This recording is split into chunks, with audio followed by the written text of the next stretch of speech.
Some students heard me say this and doubted it. He said, the Sutra of Visualization of the Buddha of Infinite Life does not say this. It takes 12 kalpas before the flowers bloom to see the Buddha. Yes, there is such a saying in the Sutra of Visualization of the Buddha of Infinite Life. But you have to understand why the Buddha said this. Which sutra should we rely on to learn Buddhism?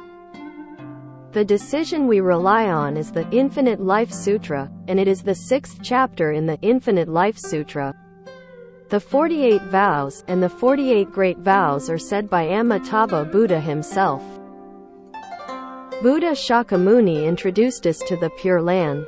If there is a sentence in the 3 sutras of the Pure Land that violates the 48 vows, we cannot believe it. Unfolding the scriptures, every word and every sentence corresponds to the 48 vows. So why did the world-honored one say this? We need to understand what this statement means. If you are reborn in the Western paradise of ultimate bliss, if you don't care about the blessings of Amitabha's original vows, you will have to practice 12 kalpas in the lower stage of lotus flowers before you can see the Buddha with flowers. Regardless of blessings of Amitabha's original vows, that's what it means. There is a secret meaning in this meaning. What does the secret meaning mean? It shows the incomparable excellence of the Western world. If you are in another world, in terms of this state, rebirth in the lowest grade of lotuses, that is ordinary people, a level of affliction has not been cut off, so rebirth by bringing our own karma with us. Afflictions have not been cut off, and the flowers bloom to see the Buddha for 12 kalpas. What is the status of flowers blooming to see Buddha? In Zen Buddhism, it is said that great enlightenment, clear mind and see nature, and the Bodhisattva position at the first stage of dwelling of the perfect teaching, we can understand this. If it were not in the Western world, an ordinary person would have to break away from the 6 realms and transcend the 10 Dharma realms to attain the Bodhisattva position at the first stage of dwelling of the perfect teaching. As mentioned in the Avatamsaka Sutra, would have to go through immeasurable kalpas. Why so long? Too much time to retreat, less advance, more retreat, it has regressive conditions. In the Western paradise of ultimate bliss, there is no retreat, only progress, no regression, so the 12 kalpas will be successful. 12 kalpas are compared to infinite kalpas, and this time is shortened too much, which shows the greatness of the Western world. This is what the Buddha meant when he said this.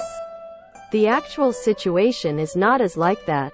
For the actual situation, you can see what the 48 vows said. This is the first-hand evidence of Pure Land sect, not second-hand, first-hand evidence. Amitabha Buddha told us that all people born in the Western paradise of ultimate bliss will become irreversible, Avaivartika Bodhisattvas. What is the Avaivartika Bodhisattvas? Ancient Virtues Commentary tells us that the lowest status is the 7th stage of development of perfect teaching, and the highest status is the Bodhisattva of the stage of near-perfect enlightenment. Or in other words, having just been born in the Western world of ultimate bliss, your position is the one from 7th stage of development upwards to stage of near-perfect enlightenment, which is scary. That's why it's called the Dharma, difficult to believe, extremely difficult. Who can't believe it? The Sravaka of the 10 directions, the Pratyekabuddha, and Bodhisattva did not believe it. You can see how hard they practice, and the rewards they get are small. But your practice is so easy, it is really like climbing to the sky in one step, and you will be certified to Bodhisattva at the 7th stage of development. They were not convinced, and it was useless to be unconvinced. Why did you attain such a high attainment status? the blessing of Amitabha Buddha's original vow, so this Dharma method is called the two-power Dharma method. As long as we have faith, vows and practice, and we have deep belief and vows to recite the Buddha's name honestly, we have this condition. Amitabha Buddha's 48 vows to bless us as his power. Born in the Western ultimate bliss land with such a high grade, such a remarkable and incredible achievement, where can I find it? Go look up the Tripitaka, and there is no such saying in the Tripitaka, only the Sutra of Infinite Life and the Sutra of Amitabha. We have to believe. In ancient times, when we practiced this method, we have never seen people who passed away, let alone. Ever since we learned Buddhism and came into contact with this method, we have seen that some people practiced according to this Dharma method, and some people really walked while rebirth, and some people rebirth while sitting. What we have seen and heard with our own eyes, is this still false?